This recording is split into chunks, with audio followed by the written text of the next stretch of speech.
Hi all. So ఇక్కడ చూస్తున్నారు కదా, బాబు బుక్ అనమాట, మా పెద్ద బాబుది బుక్. సో అక్కడ పెట్టేసి మర్చిపోయి ఉన్నాడనమాట. అయితే నేను చూద్దామని నేను తీస్తున్నాను. అయితే మా చిన్న బాబు వచ్చి కెమెరా పట్టుకొని నువ్వేం చేస్తున్నావు అమ్మ మా బుక్స్ తోటి అని అంటున్నాడు.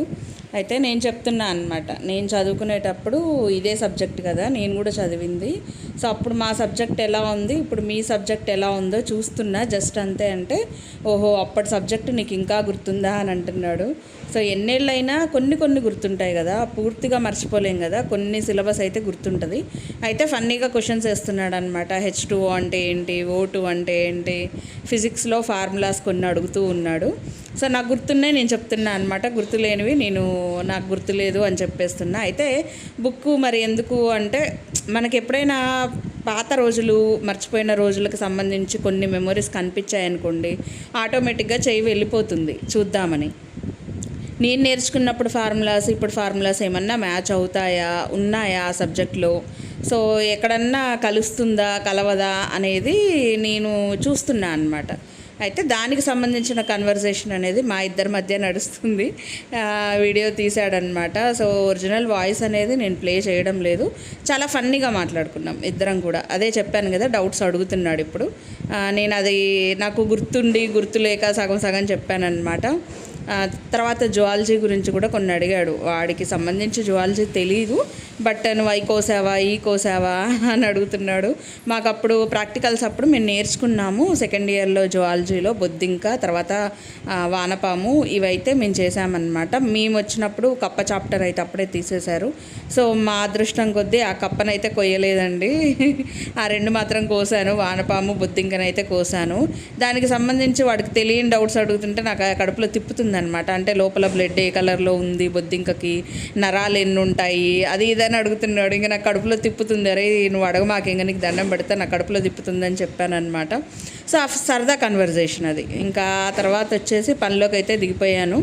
నాకు ఖాళీ ఉంటే ఏదో ఒకటి కనిపిస్తే ఏదో ఒకటి చెయ్యాలని అనిపిస్తూ ఉంటుంది. నేను చాలా రోజుల క్రితం, అంటే బాలింతగా ఉన్నప్పుడు మా అమ్మమ్మ చేసేవారనమాట ఈ రెసిపీ. పాలకూర బాగా తీసుకొని ఉడికిచ్చేసి వెల్లుల్లిపాయలతో ఒక రెసిపీ చేసేవారనమాట. సో నాకు అది గుర్తొచ్చింది, చాలా ఇష్టం. నేను అసలు చాలా చాలా ఎగబడి తినేసేదాన్ని.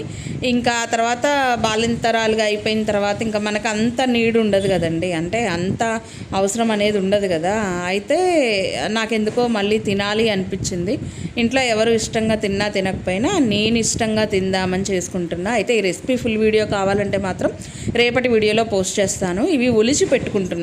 ఇన్ని వెల్లుల్లిపాయలు ఒలవడం అంటే అంత ఈజీ అయితే కాదు. విపరీతమైన పొట్టు వస్తుంది, చాలాసేపు టైం పడుతుంది.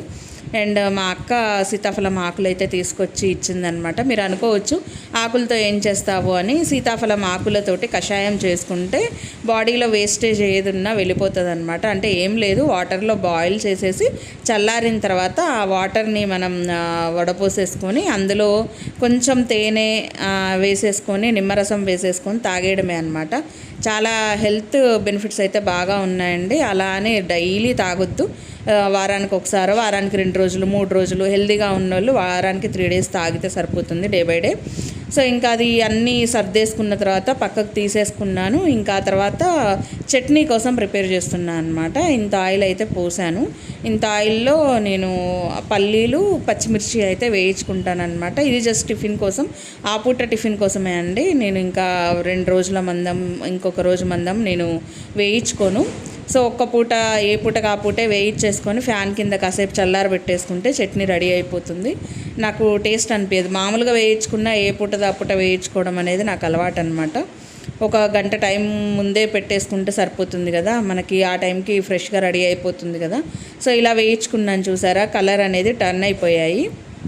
సో అవన్నీ ఒక ప్లేట్లోకి తీసుకున్నాక ఆయిల్ మిగిలిపోతుంది కదండి, నేను అదే ఆయిల్లో తాలింపు వేసేస్తాను. చట్నీ వేయంగానే వెంటనే ఈ తాలింపు అనేది పోసేసుకుంటే సరిపోతుంది. మీరు చూసారు కదా, ఇలా ఓ ప్లేట్లో అన్నీ పోసేసుకొని ఫ్యాన్ కింద ఒక 1 అవర్ ఉంచేసుకుంటే సరిపోతుందండి. చక్కగా చల్లారిపోతాయి. పిల్లలు వచ్చేసరికి నాకు చట్నీ కూడా రెడీ అయిపోతుంది. ఈ వెల్లుల్లిపాయలు ఇప్పుడు ప్రిపేర్ చెయ్యను కాబట్టి ఈ రెసిపీ అనేది నేను మార్నింగ్ ప్రిపేర్ చేస్తాను కాబట్టి ఇవేం చేస్తానంటే ఒలుచుకున్నవి ఫ్రిడ్జ్లో అయితే పెట్టేసుకుంటాను. బయట ఉంచితే వెంటనే పాడైపోతాయి కదండి, పొట్టు తీసేసినాయి కదా. అందుకని చెప్పేసి నేను ఫ్రిడ్జ్లో అయితే పెట్టేసుకుంటాను. రేపు ఎర్లీ మార్నింగ్ లేవంగానే డిష్ ప్రిపేర్ చేసుకుంటే సరిపోతుంది. దీనికోసం అయితే నేను పాలకూర కూడా తెచ్చుకున్నానండి, 5 కట్టలు. చూడ్డానికి కట్ట ఇంత ఉందనిపిస్తుంది, తీరా కర్రీ చేసిన తర్వాత చాలా తక్కువ అయిపోయింది. రేపు చూస్తారు కదా మీరు ఆ రెసిపీ. సో ఇలాంటి వీడియోస్ మీకు మరిన్ని కావాలంటే మాత్రం లైక్ చేయండి, షేర్ చేయండి, అలాగే సబ్స్క్రైబ్ చేసుకోండి.